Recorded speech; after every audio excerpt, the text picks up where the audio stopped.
Hello guys, and welcome to Architect's 3D Printing. In this video I'm going to show you the camera gear that I've been using until now, and also I'm gonna share with you my ideas about creating new 3D printed camera gear very soon. To record the video I always use my DSLR, that is the Canon EOS 600D or T3i in the US, with the 18-55mm lenses. And sometimes, but not very often, I also use these beast lenses, the 75-300mm, which have an incredible zoom. And if you don't believe me, we're gonna do a quick test about the huge zoom that these lenses have. Can you look at the bell tower and tell me what time it is? I will zoom in to 55mm. Too far, right? Now what? More clear? Wait. Yes, this is the crazy zoom I was talking about.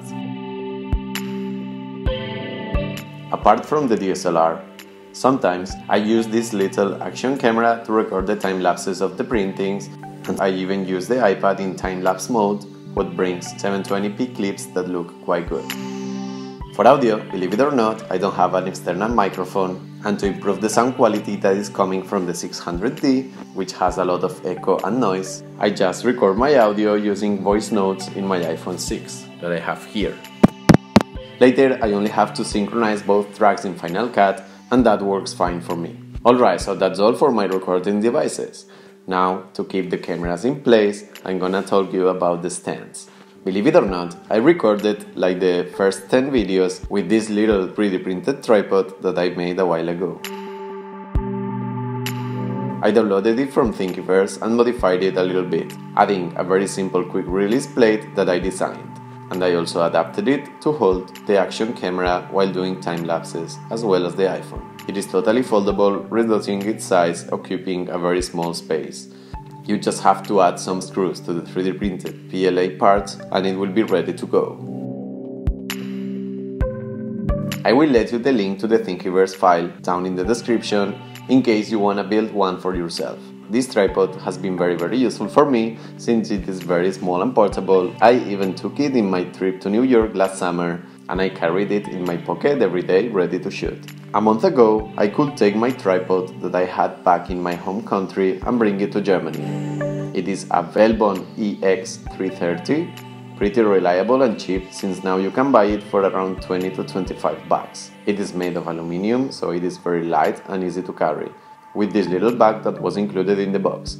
However, there is something that I don't like so much, and is that the head of the tripod is fully made of plastic, and when you put a pretty heavy DSLR in place, it bends a little bit, making that your footage won't be perfectly straight. Okay, when I record my screen to make some tutorials, I just use QuickTime, the app included in macOS, which is very simple to record your full screen or just a portion of it. And finally, to edit everything I capture, I use Final Cut Pro X in my top spec 15 inches MacBook Pro Retina from the end of 2013. Which is a little beast. Alright, so here are all the gadgets that I use to make the videos right now. However, I'm planning to make 2 custom designs in the next videos. One of them will be a stand for the action camera to stick it to the heatbed, since right now when I do time lapses the camera is static and the heatbed is moving, so the time lapses don't look very well. My future project will be to make a stand to stick it to the heatbed so the camera will move with the heatbed and you will have a static view of the time-lapse. My other idea is to create a 3D printed camera slider to make these awesome moving shoots. I have seen a lot of camera slider projects on YouTube as well as Thingiverse, and they are really cool.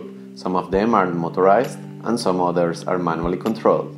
It would be cool to design a motorized one, because it is very difficult to keep a constant speed if you move the camera with your hand. Anyways, it sounds to me like a second iteration of the design.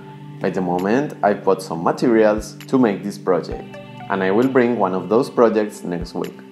So stay tuned and subscribe to the channel, pressing this little icon right here to be notified when a new video is uploaded. Also hit the like button if you like the video, and feel free to leave any comment if you have any question or any suggestion about my camera gear. You can also stay in contact with me following us on Instagram or Twitter at Architects3DP.